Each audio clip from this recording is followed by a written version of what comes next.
Ichiro, if you didn't see, got inducted with the Seattle Mariners. Yes. Yeah. He went in with the Mariners. He played for a few clubs after that, and even the Yankees for a little while. He played into his 40s. All right, before we close on that one, did you see what he said about the Marlins? Oh, I forget. I do remember the reference to it. God, I thought it was funny. I don't think he meant to be a knock on the Marlins, but he said he called to get a contract from them, he didn't know who they were. I just thought that was that was like the funniest thing. Right. There's no knocks to the Marlins on that. I honestly believe that. Well, you didn't say it. No, I didn't say it. I honestly believe he didn't know who they were.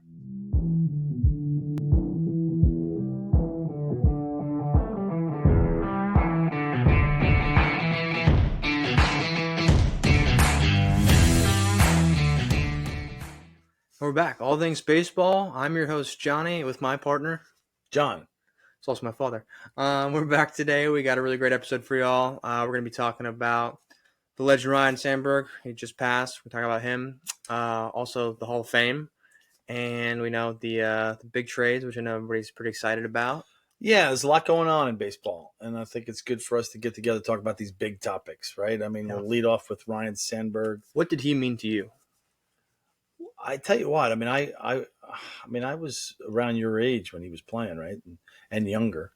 I mean, he just played the game the right way. Yeah. So he was a legend, right? So everybody who kind of came in contact with him said the same thing. Just a professional. Mm-hmm. That was a word. Respect, tremendous respect. Yeah. Sean Dunston, who actually he was a shortstop that I knew of in my area in New Jersey. He's actually from New York, I believe, but I knew of him when he was really, really young. He played with Ryne Sandberg. He was his shortstop, and he was on an interview recently after he passed, and just said he taught him so much about being a professional and how to go about your business and how to train and how to treat, your teammates and your opponents. And so, what he meant to me was, this is the ultimate guy of respect in the game, and he's going to be sorely missed. Yeah, one of the greatest second basemen. I wasn't around to watch him play, unfortunately, but just the clips and the highlights that I got to see, you can definitely see that, like, just tough grit, like, played hard, like, all the time. Very hard. Very hard. He didn't really take games off. And you know where he really first came into prominence? Did you hear about the Sandberg game? Yeah, I checked it out. Yeah. You checked it out? Yeah. Okay. It was insane. Yeah. He just kind of won that game himself. Yeah. This is a game of the week. Back in the day in the 80s, this was 84. Mm-hmm. They had a game of the week on Saturday, so the whole country was watching. Whereas obviously during other times of the week, teams were watching their own fans were watching their own team. So this was the game of the week, and it was St. Louis going out to a big lead early, and then basically Ryne Sandberg bringing them back all the way back. He ties it up with a home run, and then two innings later, he wins it. And so they call it the Sandberg game because he went I think he was 5 for 6, and so many RBI and runs scored and great fielding. He went over 600 chances without an error. That's really insane to think about. You just don't see that. Yeah, no. I mean, you just don't see that, so that consistent. Type of, that he was, and that's a great word for him. Very consistent. Mm-hmm. His teammates absolutely loved him, right? And his Hall of Fame speech, which I read the transcript earlier today, is just almost, and this comes from one of your old coaches, this is like a must read, a must listen, because it just talked about respect. It talked about his family. It just talked about what the game meant to him, why he played the way he did. Yeah. And obviously he got elected to the Hall of Fame, and well-deserved. Will be sorely missed. Nicknamed Rhino, just a couple of things we can share about his career. His majority was with the Cubs. He had 1 year when he started as a rookie with the Philadelphia Phillies. Right, he came up as a Philly. Correct. He was a 10-time All-Star. He won the MVP in 1984. Right. He's a 9-time Gold Glove winner, 7-time Silver Slug Award winner, and he was the home run leader in 1990 and a part of the Cooperstown Hall of Fame. Yeah, I mean the stats are there. Yeah. But he transcended stats for sure. He's one of those guys that made all of his teammates better. They didn't win a World Series with him. They Chicago did have a Cubs. playoff berth. They made the playoffs. I think 84 and 89 maybe. But yeah, I mean he passes, and baseball should remember him well for sure. Definitely. Yeah. Definitely. So Will be missed. so rest in peace. Yeah. We want to talk a little bit about, speaking of Hall of Fame, we want to talk about the recent inductees. The recent Hall of Fame inductees, we got Ichiro Suzuki, Right. CC Sabathia, Right. Dick Allen. Dick Allen, right. Let's see who else. Dave Parker, Dave Parker, Billy Wagner. Billy Wagner. I think that's it. That's yeah. it? All five? Okay. Yeah, we got 5. Great. It's a great class. Yeah, it was awesome. And they're all pretty different, right? Unique stories. Dave and Dick Allen, or Dave Parker and Dick Allen, they had their loved ones make the commencement speech, but the induction speech. Except Exception. Induction. I think there's a couple things you could say there. that's right. They gave great speeches. They did. They did. Now I watched them play. I was 14 when Dave Parker was nicknamed the Cobra, which I thought that was pretty cool. Isn't that a great nickname? That's a great nickname. The Cobra. Cobra. Yeah. He was and you read what his son said about him, and did you? Yeah. The induction speeches were great because I mean he was alive when he started writing them because he just passed last month, right, recently, and he wrote the poem. Right, the induction speech was sweet. His wife was you can tell she was very, very touched. Yeah, although she made note, like, hey, it's about time. As did Dick Allen's wife. It's like, hey, it's about time. And it is. Both of them truly deserving of the Hall of Fame. But back to Parker. So Parker, I watched play, and I was in awe of him. And this goes to what I always say about hitting. There's not one way to hit. Yeah. Dave Parker had the most closed stance, even more than Stanton. I saw that. Yeah. He had a very closed stance, right? And he swung just like Dick Allen. He swung a very heavy bat, and he had a different swing, and very unique, great power. He was a big dude, and he had a cannon for an saw that. For an I arm. saw some throws. Yeah, he had the one in the clip in the commencement. I don't know if you saw. You might have caught, viewers, if you're listening or watching.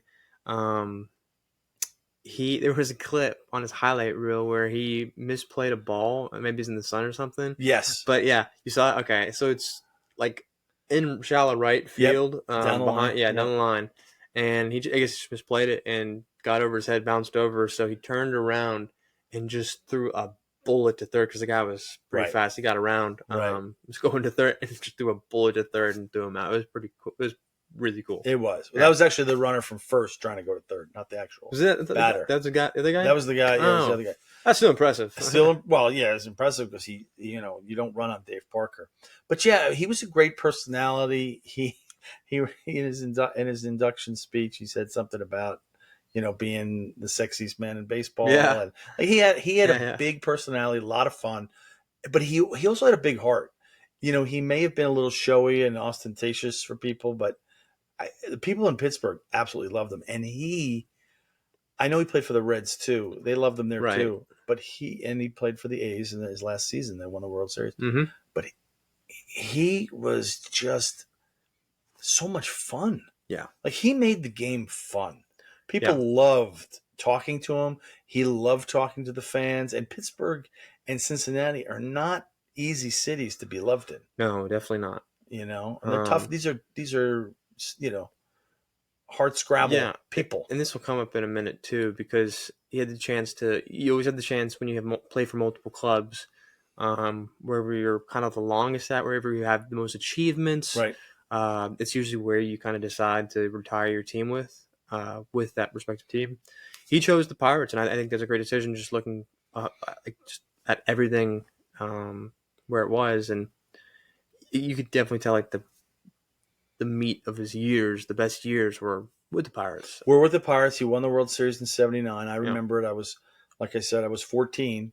I remember that team. There was a lot of great things about the Pirates. The Pirates were the first team to field an all-black team. African American and Latin. Yeah. But their starting team was all black, and that had never been done before. Wow. And they had some of the greatest players in the history of the game, like Willie Stargell and Roberto Clemente before Dave Parker. But great history with Pittsburgh. We know some people who are Pittsburgh fans, but Dave Parker was great. Congratulations to obviously for him. He's up there now looking down, but his family was thrilled. Yeah, it was awesome. Thrilled. And then I know you didn't. We won't talk a lot about Dick Allen.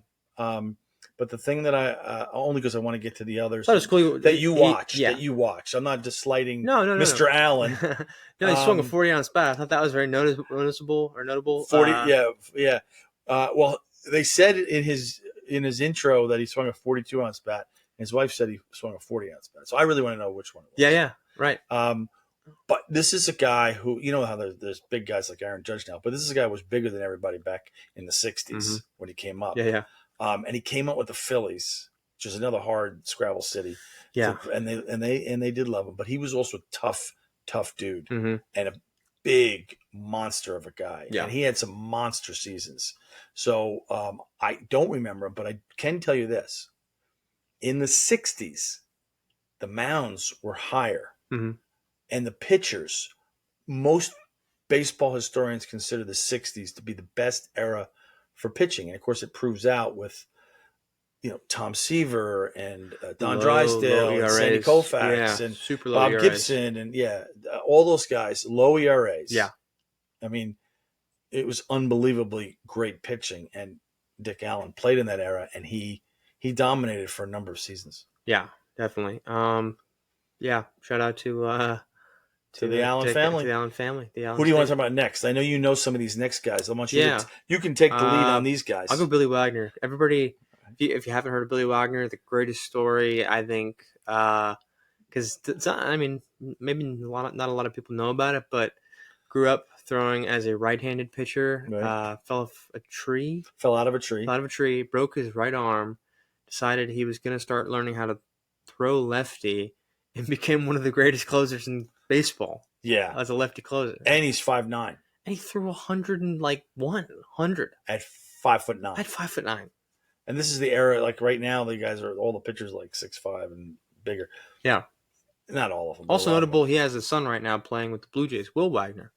Right. You pointed that out to me during the Yankees Blue Jays game. But did you watch his induction speech? I did, yeah. That was super cool. Yeah. I thought it was great. He gave a lot of love to his other inductees, as well as the other inductees, but he really shined a light on all the other ones and showed a lot of class. Just do you remember what he said about his college team? And do you remember what his college team was? Division III, yeah. Division III. He played Division III baseball, which is like, it's not heard of. It's not. The only one I can think of recently is Mason Miller, and he's 100-plus throwing closer, which is kind of weird. Yeah.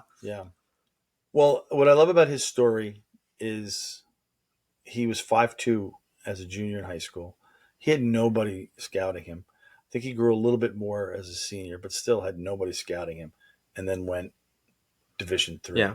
I think it was in Virginia. It's like a Division III school. I think they said the name. Yeah. I never heard of him, but he gave him a shout out. And what did you think of his style of pitching?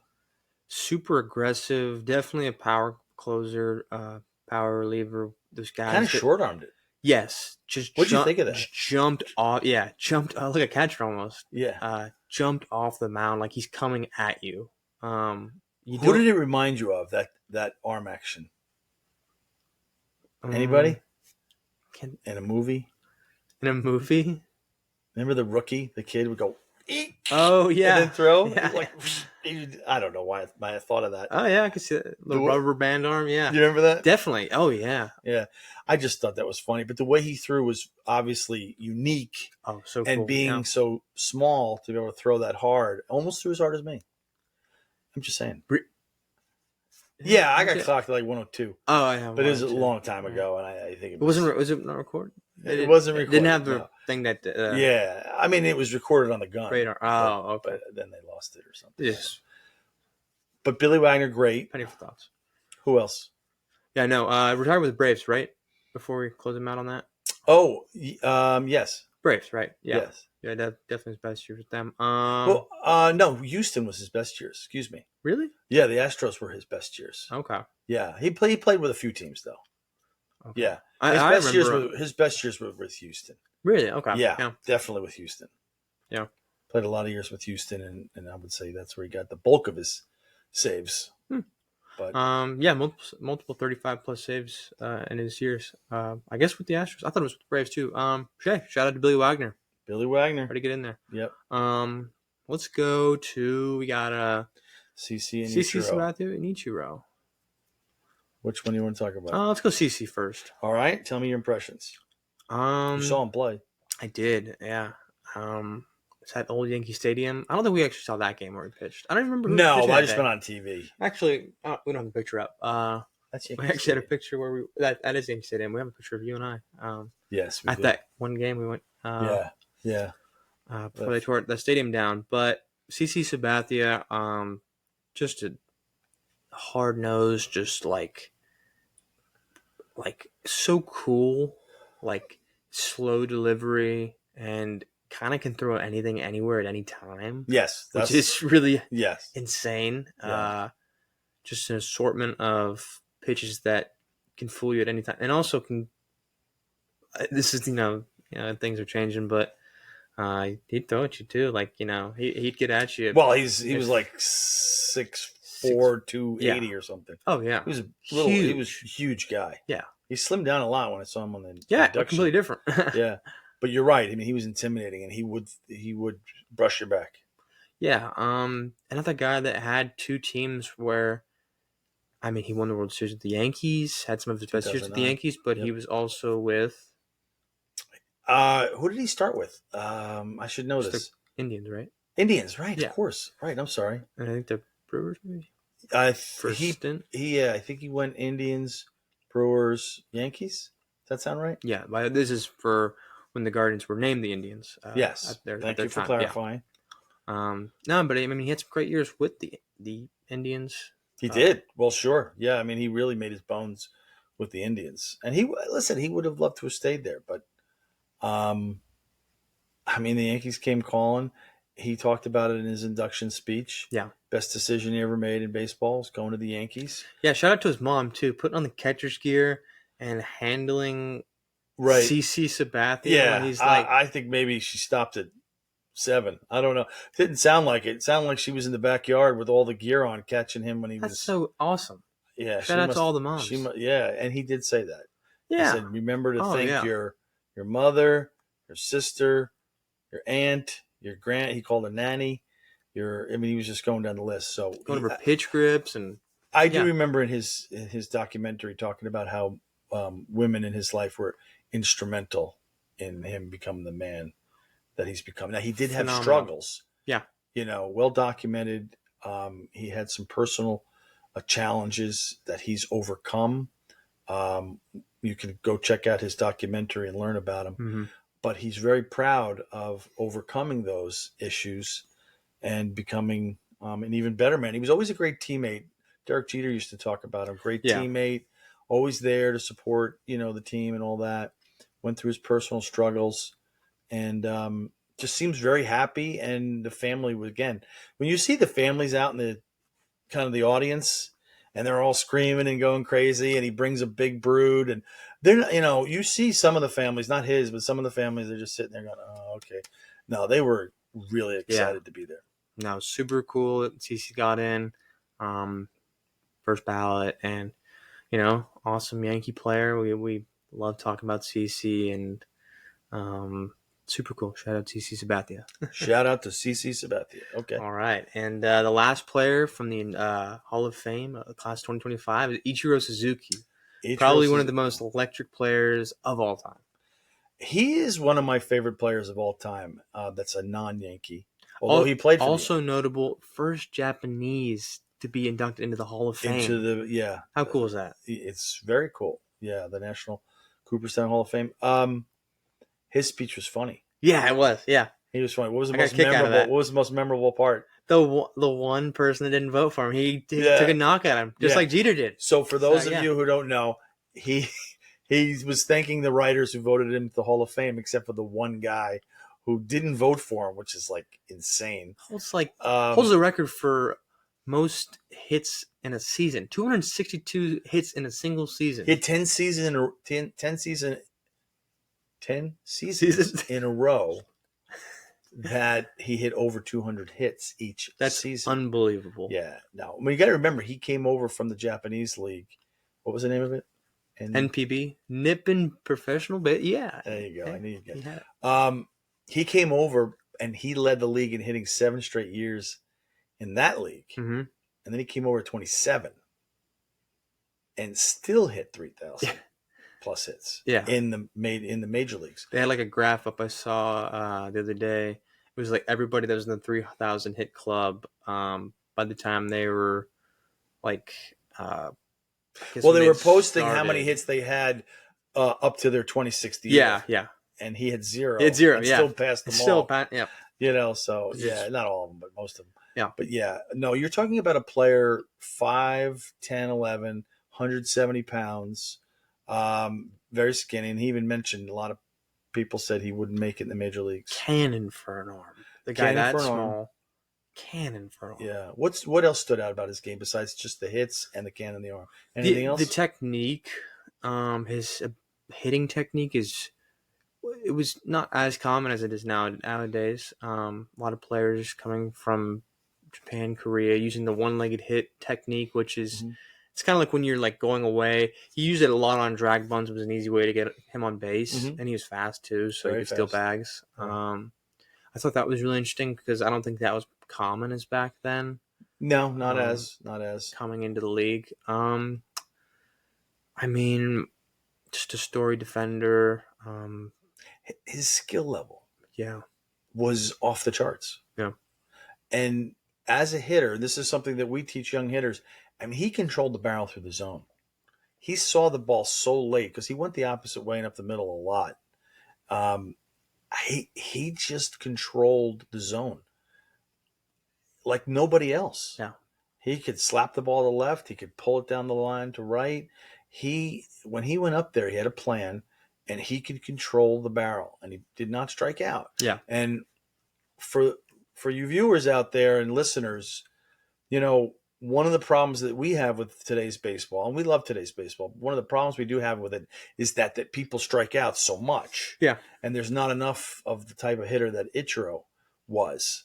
We kind of yearn for the days of, people who can get on base and put the ball in play and get singles and doubles, not always just home runs. So love the skill level that he has because it shows you that you don't have to be huge. Kind of like Altuve and Ichiro, and you see these guys who are highly skilled. It reminds you that baseball is still a game of skill. Yes, definitely. And you can work at your skill. I mean, I've heard him talk a little bit about just his work ethic and what he used to do coming up from Japan. Right.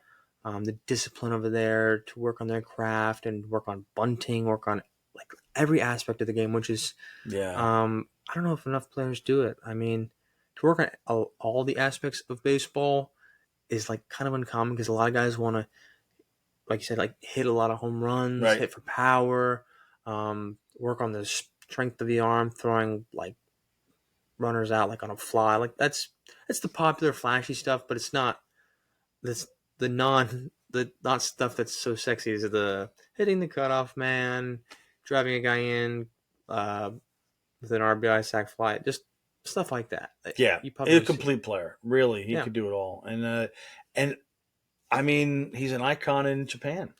Yeah, and an icon in America too. So it's pretty cool for sure. And we're definitely seeing it with Ohtani now too, which is awesome. Yeah, I love watching. I loved watching Ichiro, and I love watching Ohtani now because he's doing things that, again, some of these players that come over from Japan, they're so highly skilled. Yeah, they love the game. They treat the game well. Yes, they're not showing off too much. I think no, a lot of class. Yeah, Yeah. Like, Not that there's anything wrong with being a little flashy here and there. That for makes it sure. fun. And I But think that's the great comparison with like a guy like Dave Parker. We're talking about yeah. not super flashy, but flashy and like, has some Well, he swagger wore to him. earrings and he had the Yeah. chains before And anybody. he set the stage for guys like nowadays who can play and show like that, Yeah. which is fun for the game, I think. For sure. But then guys like Otani and then Ichiro paved the way for that. Like, you can kind of see that correlation. Yeah. Yeah. So great player, great class of 2025. I mean, phenomenal class. A lot of different players. Ichiro, if you didn't see, got inducted with the Seattle Mariners. Yes. Yeah. He went in with the Mariners. He played for a few clubs after that, and even the Yankees for a little while. He played into his 40s. You got all right. Before we close on that one, did you see what he said about the Marlins? Oh, I forget. I do remember the reference to it. God, I thought it was funny. I don't think he meant to be a knock on the Marlins, but he said when he called to get a contract from them, he didn't know who they were. I just thought that was that was like the funniest thing. Right. There's no knocks to the Marlins on that. I honestly believe that. Well, you didn't say it. No, I didn't say it. I honestly believe he didn't know who they were. Right. Like, that's he's laser focused on his. Yeah, that's laser focused. Who are the Marlins again? Shout out to Ichiro Suzuki. Yeah, the class 2025. Let's finish up for our listeners. Just maybe a little bit what's going on with the trade deadline. This is the time of year. 2 days left. That is 2 days left of the trade deadline, and people are making moves. We got to talk about it a little bit here, even for a few minutes. I think we should just let people know that we know what's going on, and the first big move in July was Devers leaving Boston. Yeah, which people have skewered the Red Sox for doing. Well, there was drama behind, like, Devers doesn't want to play first. He's unwilling to move because of Bregman. So there was rumors about it, but it's like, it's Devers. He's the face of the franchise, right? He's one of the best hitters in baseball. Well, they chose him over Mookie Betts, which was a mistake. But it's that circle of how things can change, right? Whatever I'm saying. Go with it. Yeah, I was trying to say something funny, but no, that trade included Kyle Harrison going over to the Red Sox, Jordan Hicks as well, Jose Bello, and James Tibbs III. So the third, not the second. No. Okay, James Tibbs. Got it. Huge move. Huge move. And listen, Giants are still in it. They're 4 games back behind the Dodgers as of this recording, 4.5, I think. Who knows? They may make a push. What I noticed about all the standings is that nobody in baseball has a winning percentage in the 600s or above. What do you think that is? It's a lot of parity. There's a lot of parity. A lot of teams that are in it that are around 500 or a little bit above, and there's a lot of teams within striking distance in every division. It seems, except even the Tigers have come back down to earth a little bit. Yeah.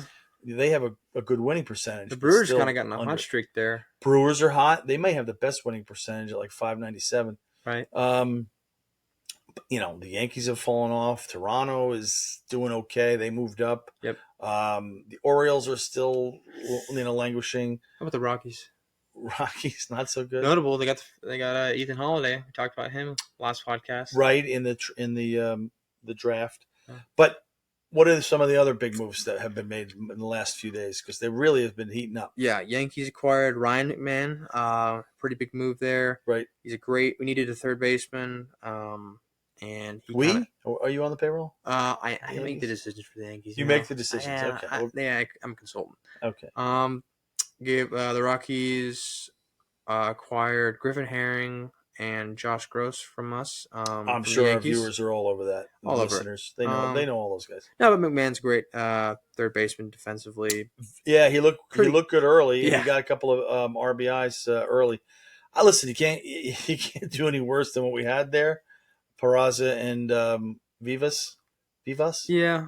Vivas. Who's to say they won't get any better? But right now, definitely need a quality third baseman. And then we picked up Ahmed Rosario. He was from the Nationals. And the Yankees gave up Clayton Beeter and Brown Martinez. Right. What are some of the other big moves? This was interesting. I'm sorry. Go ahead. Well, this one, I didn't.